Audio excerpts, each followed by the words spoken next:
নাটোরে ঘন কুয়াশায় পৃথক সড়ক দুর্ঘটনায় 2 জন নিহত, অন্তত 6 জন আহত, 6টি ট্রাকের সংঘর্ষ।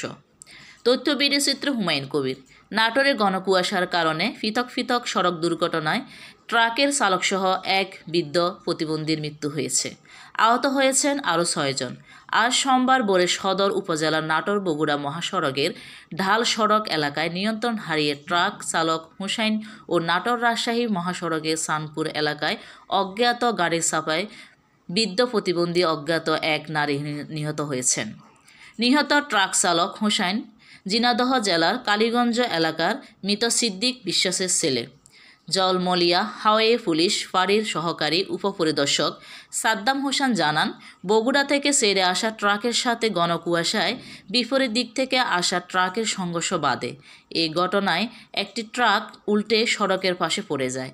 এ সময় উভয় পাশে থেকে তিনটি করে 6টি ট্রাকের সংঘর্ষ হয়। এতে চালকসহ 6-7 জন আহত হয়। ফায়ার সার্ভিস তাদের উদ্ধার করে নাটোর সদর হাসপাতালে ভর্তি করলে চিকিৎসক ট্রাকের চালক হোসেনকে মৃত ঘোষণা করেন।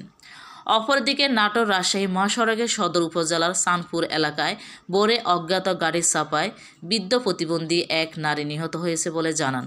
পরে হাইওয়ে পুলিশ ফাঁড়ির উপপরিদর্শক